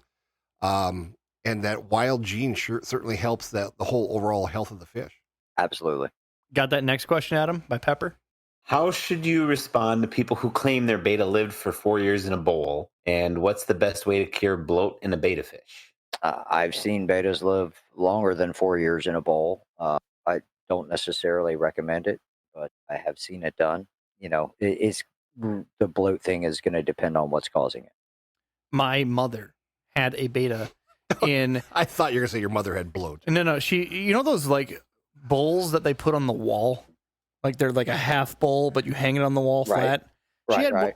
She had one of those for 6 years, and she got away with it because she would do a water change every 2 days. I mean, the bowl was about a gallon, and she put it right above the heat register, so the water was any given time 80 degrees. That's how she get by with it. But for the exceptions, yeah, it definitely doesn't extend their lifespan for sure. All right, back from De Kaiser of Carrots. How do I get to the live stream? Well, it is at twitch.tv/aquarium guys, sir. You should come join us and listen to Debauchery live. We try to do these out of our Discord at 7 p.m. Central, although we are at aquaticaffinity.org's Discord and joined by a very full audience this week. So certainly check it out. Now, this one's for you, Jimmy. That's a good question. How fast will Coriodoras eat their eggs, if at all? And will Endler feeder guppies eat Cory eggs? In my experience, guppies will eat anything that they want to eat as long as something's not chasing them away from it. don't have experience with Corys eating Cory eggs. There's so many different varieties of Corydoras. For instance, like our normal bronze Corydoras versus something like the more finicky black Corydora that you don't really see in the hobby. They cost like even like wholesale $30 a piece. Very different behaviors. So I'm just going to go with the bread and butter Corys. The bronze, what we call salt and pepper, and albino. Those, in my experience when I bred them, haven't been the ones eating the eggs. They lay them, they kind of ignore them, and all the other fish eat them. Now, given the opportunity, if you just had just Corys in a tank, eventually I'm assuming they would eat them. Corys love frozen bloodworms. In fact, almost like carnivorous activity. The moment you put frozen bloodworms in, they go kind of crazy, slurping up like little spaghetti noodles. So protein in the tank where eggs are concerned, I've seen them nibble it, but generally the other fish in the tank are more opportunistic. And so once again, we've decided that Endler guppies are the devil. Feeder guppies. You see that it was crossed out Endler's feeder guppies? Yeah. Right. Okay. You guys are dicks. Next one by Pepper. Go ahead and read that one, Adam. How can you improve the quality of life in older long fin betas? And then can plants purchased from a store that keeps live fish with their plants potentially cause ick in a tank? Ick's not going to plants. No, so I wouldn't worry about that. You know, how could you improve the quality of life of grandfather beta? Yeah, giving it the best environment you possibly can. You know, I suggest, you know, a nice tank for a beta. I don't suggest hanging them in little cubes next to each other so that they flare and go crazy. That's not really good for them. It's very stressful for them. But put it in a nice tank with a filter on it. It's not going to hurt it if you care about the fish. So for my behavior, because I've been given like out of the fish that you donate, number one is goldfish and koi. They'll just drop them off at your door. Everybody in pond season wants to get rid of their goldfish and koi, and every fall Jimmy and I get buckets of them just given away. Other than that, people always want to get rid of their beta. They just got it because their kid won it somewhere, or they bought it at Walmart, and they're just kind of done with it. And I get a bunch of betas where you can tell, like the full fading of color. They have a thicker head. You can definitely tell an old beta from a new beta. And the better things that I do is don't be afraid to have that heat turned up on those betas. Not because they're like old arthritic betas, but because they're not encouraged to move. An old fish wants to, sit and not be enriched. So take a pen. Don't put it next to another beta to flare up. Take a pen, a black pen, and hold it up to the glass every blue moon or so. You don't do this all the time to stress out your beta, just to get it to flare. If it flares, it seems to hold better activity in my experience, and I can get a sickly older beta in better shape by making it flare, say, once every few days with a black pen than just a beta that's going to sit still with the same treatment. Also, if you can, encourage slow flow in the tank. Most people, it's a beta, it's not going to do well. Well, right now, I'm looking at a 75-gallon aquarium with a bunch of Roseline sharks, Basami rainbows, and this thing has an FX4 below it, blasting some major flow.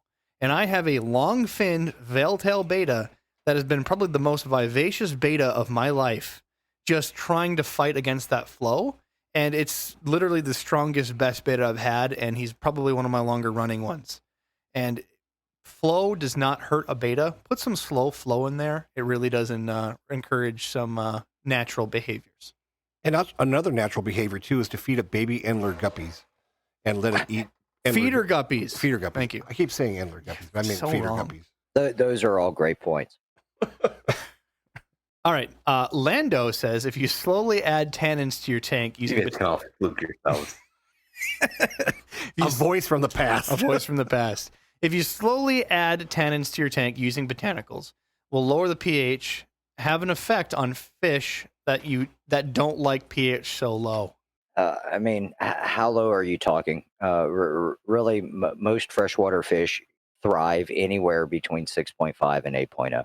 I mean, and then you've got the fish that like it above 8.0, and you've got fish that like it below 6.5. So let's pick on some of like the cichlids that just love that battery acid. You know what I mean? Even those fish, tannins from botanicals aren't going to cut the cheese. You're not going to have enough. It's going to be more of an ammonia problem breaking down in your tank and spiking toxic levels than it will ever be tannins breaking down and lowering your pH to have an effect on fish. And if you want to really believe that, you can talk to my friend Scott from the Tint podcast. He has the Tannins, or was it Tannin Incorporated? I can't remember the business name off the top of my head. Forgive me, Scott. You're going to kill me. But go check out his podcast, The Tint. He has everything you need to know about a botanical filled aquarium and how best to do it. You got that one for pepper there, Jimmy? So what if you had tannins in a brackish tank? Salt tends to raise the pH, but tannins lower that. Would the pH level out, or would one trump the other? Yeah, you're gonna be fighting there. I mean, there are areas here where we have tannin water flowing right out into the brackish rivers and stuff right down the road from us. But it's really not. It's not going to lower the pH that much. And a lot of the brackish tanks, the fish in them are very tolerant. Most of the fish are very tolerant of higher pH if there are brackish fish in the first place. So I really wouldn't worry about it. And actually, the Tint podcast, he's talking about that on some of the newer episodes, I think, in the last couple of weeks. There you He's go. making a biotype with like brackish, tannin aquatics water. Yeah, Scott's not afraid to do anything. He'll try all this stuff, and he is a wonderful wealth of information. So please check him out. All right, I'm going to pick on one, and this was top secret information because I was doing a lot of research on this. Doctor, I went to a local CBD farm, right, in the area, and harvested a bunch of CBD leaves, the marijuana leaves. And by CBD, Gotcha. he means 100% Natural CBD. CBD. Like, that's all we're allowed to grow in Minnesota. They got farmers licenses. I got 2 friends that have these farms, and they have it tested, the whole thing. And leaves essentially get thrown away or squished just to make more CBD oil. There's not a whole lot of value in the leaves. So I took a couple containers over there. He walked through, and I got to pick out of these stalks that were taller than me, leaves off of them, bring them home, dry them out, and try them as like Why are you looking at me? almond leaves. There you go. I was trying to think of the name, like almond leaves So that you like use a for tapa, tannins. yeah. Right. And I had pretty darn decent results, but I have a problem. See, I use shrimp tanks as my example with neocardinas, figuring the shrimps are more delicate than most of my tanks, especially botanical wise. So I put the leaves in there. They began to break down. Shrimp began to devour them, but the leaves did not hold their same structure and then kind of turned to gooey shit in the tank Right. as they broke down. They weren't like a catappa leaf, an almond leaf, an oak leaf. They didn't hold consistency and slowly break down in the tank, releasing tannins. It just kind of took a dump after a few days. Did your shrimp get the munchies? You could say that. They devoured leaves for sure, but it's too much of a mess to really condone people to put pot leaves in. But let's say someone's got the THC variety. Is there any risks of getting, is there toxins that you would have to worry about from doing pot leaves of any kind?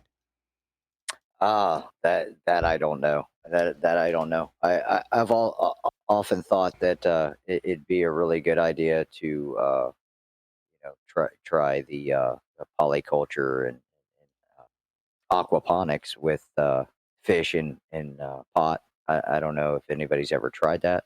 It's got to be someone and, somewhere. Yeah. Yeah, But, I don't know. somebody's probably tried it and then forgot what they were doing. See, I thought I was sitting on a multi-million-dollar idea. They got CBD for cats and dogs. They got CBD for, I think now birds, actually. So I figured, CBD for shrimp and fish. Come on now. That would have been the greatest idea. But no, it kind of just fell apart and turned to mucky shit. So were you hoping that the CBD would make them horny and they'd breed faster? I just wanted it to make a brown water and then had stoners buy pot leaves to put in their aquariums. I thought it would have been a multi-million-dollar idea there, Jimmy. Plus, the other problem is that all of a sudden, then you got Domino's Pizza delivering pizza to your house all the time because the shrimp are ordering. Right? You have Cinnabon in your aquarium. Yeah. You don't know what the hell happened. Tough life you lead here. You got your guppies going up to you, say, "Bro, you got a nickel bag?" Lando asks, "What's the most favorable way to acclimate your fish? All circumstances from pet store, online ship. Is it drop and plop, just as dangerous as slow acclimation for a stressed fish from shipping? What's your opinions, Doctor?" This is one I think we've covered a couple times. It's really going to depend on your your level of being able to do either. Some fish, more sensitive fish, I would definitely say drip acclimate them. Uh, there's some fish that you can put directly in the tank. Just check pH. That's really a good rule. My rule of thumb is, where did you take it from? If you bought it from a local pet store and you're within 6 hours from your home, drip acclimate. Always. It doesn't hurt. Just do it. I mean, you're not going to have a fish that can be put in there, just drop and plop, be hurt by drip acclimating. So if you can, do it.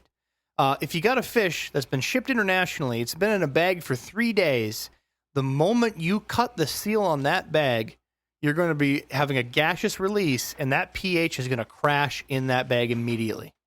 So you need to be prepped and ready to scoop those fish out of the bag. Otherwise, you're going to be having a unique flavor on your hand. Now, Right, Jimmy? nope. When I bring in stuff from the Orient and I open up that bag and you smell the gas, I will put Amquil in the bag, There you go. and I have great success with Amquil. And then Prime. There's a lot of different ones you can use. and then I will drop Yes, absolutely. drip acclimate into that bag itself for quite a while. But you can tell how long it's been when you open up that bag just from your nose and stuff. But Amquil has worked very well for me, and that was taught to me a long time ago by our friends over in West Fargo. If you don't have it, Yeah, we you got to drop and plop. use an ammonia binder on all of our incoming fish. And so is that the same thing as Amquil pretty much? Oh, yeah. Yeah, Amquil's just the brand name that I use. Contact us for sponsorship. correct. Amquil. How great would it be? You know how you get those like people that used to go door to door and like show that your water was too hard, and they like, put it through a mixture and whatnot and show you how your soft water can be for you. Well, people like do like a Billy Mays test, like, here's a bucket of Jimmy's urine, and they just put Amquil in it. Look at the fish thriving. Wow, this went south in a hurry. Oh, don't try that at home, kids. All right. You want to do the one by Corey 12 there, Adam? Yeah. Are sumps a good idea for freshwater? I mean, if you're trying to increase volume, I suppose so. But I mean, as in what? Sumps are a good idea for anything. Come on now. If you can put a sump and afford the extra to build your sump, buy a sump. Sumps are just fantastic all the way around. I've seen even people like make up these like, fake beta jars and then put like a small trickle system to have like a mini sump below. Like, have some fun. Sumps are a great way to customize your filtration and handle a lot more load. If you have a 55-gallon tank and you have a 20-gallon sump below, you're just adding essentially more equilibrium to your tank to handle more accidents. There you go. More accidents. Jimmy, you want to answer Crimson's here? What is your opinion for using carbon in filters? Good idea? Bad idea? Carbon? Depends on what you're doing. If you're medicating, then you're going to have to take your carbon out for the most part. Remember, carbon's going to remove odors and colors. So any medication that you can smell or that you can see, carbon's going to take that out. With marine fish, there is some evidence that carbon fines may lead to hole in the head and lateral line disease, HLLE. So there's that to take into consideration. Another question I got for you on carbon is, how often do you suggest changing the carbon if you are using carbon? That's going to depend on what you're using the carbon for. I would say you should use carbon before the water goes to your tank, and then you really don't need carbon once it's in the tank. All right. On top of that, are synthetic resins a good alternative to carbon, or are they just not worth it? And this is by Dragneel, Zaref Dragneel. There you go. Depends on what you're trying to do with it. Softening resins, once again, you're going to want to do that before the water hits the tank. And I know there are some, for some of these canister filters, there's some resins and stuff and carbons you can put in there, but it's really a personal choice. All right. Are canister filters a good idea for saltwater, and why? Like I said, I've personally never kept a marine aquarium at home. Now, we do work with multiple types of filtration at sea, and lots of people that have had marine setups. Everybody that I've known that has had a successful marine setup did not use a canister filter, or the canister filter was for one specific purpose, not as their filtration. All right, Adam, you got Lando's question? Will you crash your cycle if you redo all your substrate with brand new substrate? It can happen. I have seen that happen. You have to remember, not all of your nitrification is taking place in your filter itself. You've got lots of nitrification going on in the substrate. You've got nitrification going on the glass of the aquarium itself. I'd say that the two biggest points, of course, is going to be your sponge filter, or normal hang on the back filter, canister filter, wherever that media is normally being held. The second is your gravel. Sand does not hold near the cycle because, again, penetration through the sand does not happen. It stays very clumped and connected, which is why you have to actually take a stick and sift through your sand every blue moon just to make sure that you're not getting any anaerobic pockets that get stuck that cannot be released in the sand. Whereas gravel is definitely that biological sponge that's going to hold a good majority of your cycle, which is, why am I sticking up for gravel here? Come on now, Jimmy, go away. Yeah, you should just take a stick and swirl it around on your sand. Yep. It's like I that hate Harry sand. Potter movie. It's like Flick and Swish or whatever it is. Yeah, no, I hate sand. You'll never talk me into sand again. You just hated taking it out. Yeah. All right, Jimmy, you got Wubbs' question? Opinions on having pest corals like Xena and pest plants, duckweed, hornwort in a tank on purpose. Well, duckweed and hornwort I have on purpose already, so they're trumped right there. I wouldn't say it's pests just because duckweed you can scoop. It grows so fast, but just, like I have duckweed on most of my tanks. I have air bubbles on the bottom that help keep it under control and let light pockets get to the tank. But I think more of the pest corals is a good question. Why would people have those on purpose? So they can use their laser. Xenia, pulsing Xenia, I don't think there's very few things that are as relaxing to me as watching a big mother colony of pulsing Xenia. So I wouldn't call those pests. Well, there you go. Both of them can be described as pests or not pests, depending on who's looking at it. Just like snails. Trumpet snails suck. Ramthorn snails are good. Willard wants Yes. to know what would be benefits of keeping fish in an environment that is not sterile, that has stuff like bugs, leaves, and bacteria from the outdoors.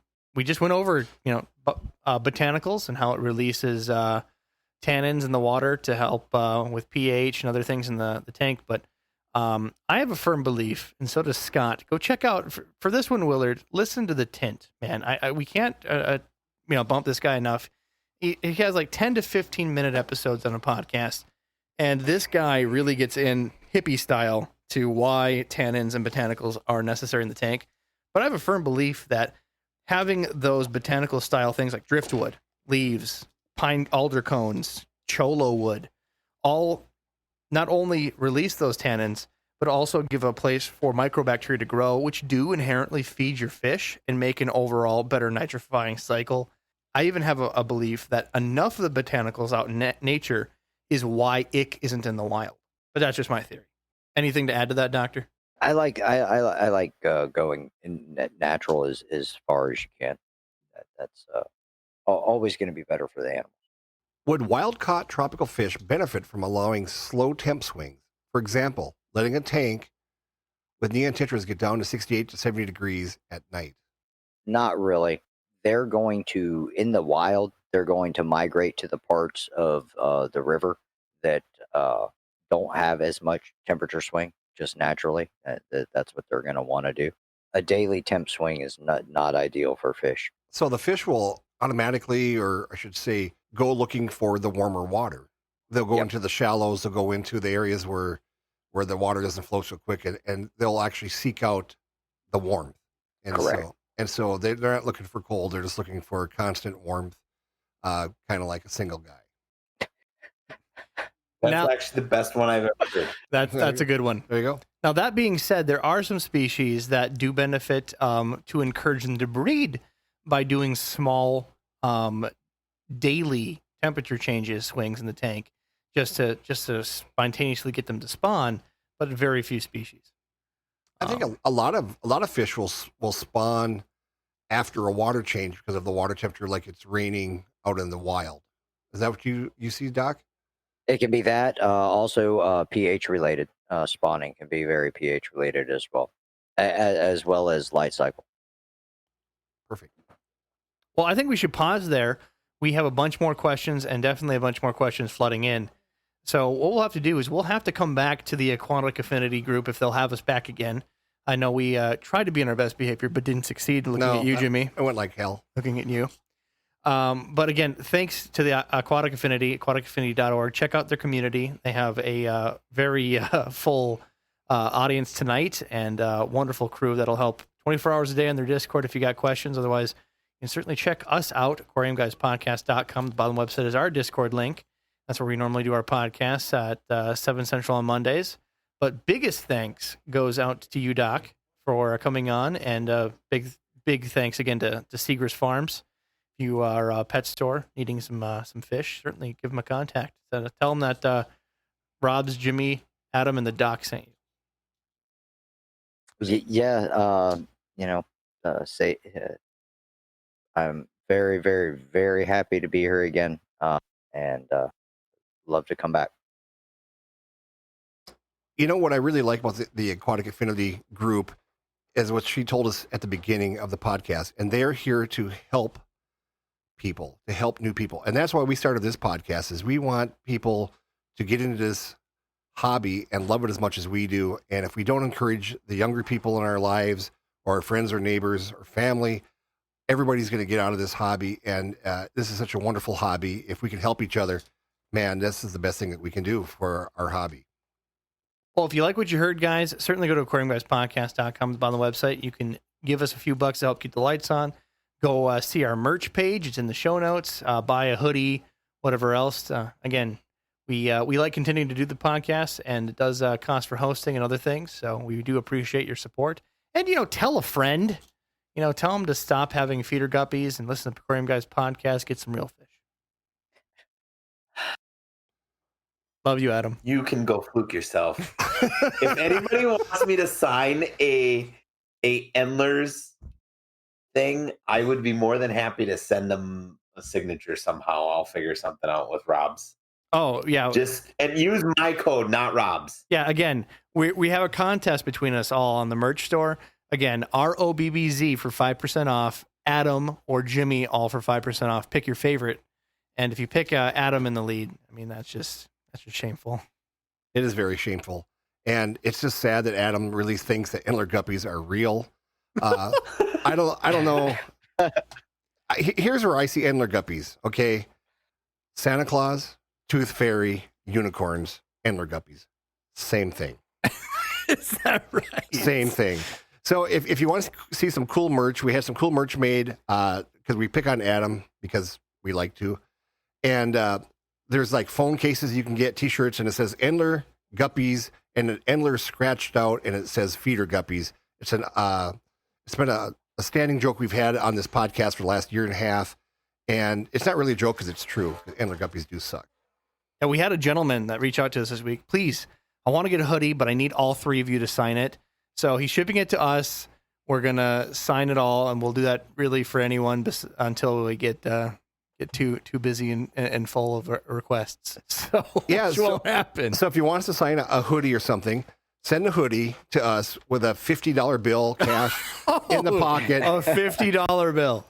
And if you it may come back to you, it may not. It may buy a beer for this podcast. We don't know. But it'd be kind of fun for everybody just to see what happens. And maybe Rob will send you some of these crappy marijuana leaves that he had in the bottom of his tank and send it through the Postal Service, and we'll see who goes to jail, you or Rob's.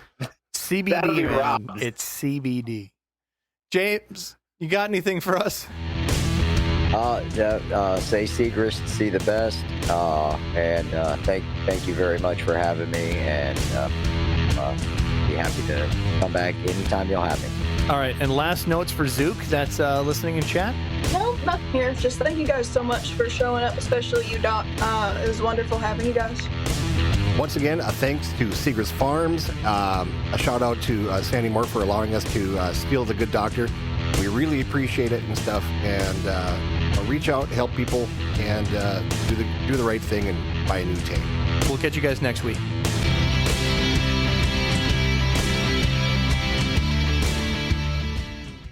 Thanks, guys, for listening to the podcast. Please go to your favorite place where podcasts are found, whether it be Spotify, iTunes, Stitcher, wherever they can be found. Like, subscribe, and make sure you get push notifications directly to your phone so you don't miss great content like this. And then suddenly you'll feel like a little goo dot. Like, oh, I would have never caught that had I not felt up every square inch of my plant. Right.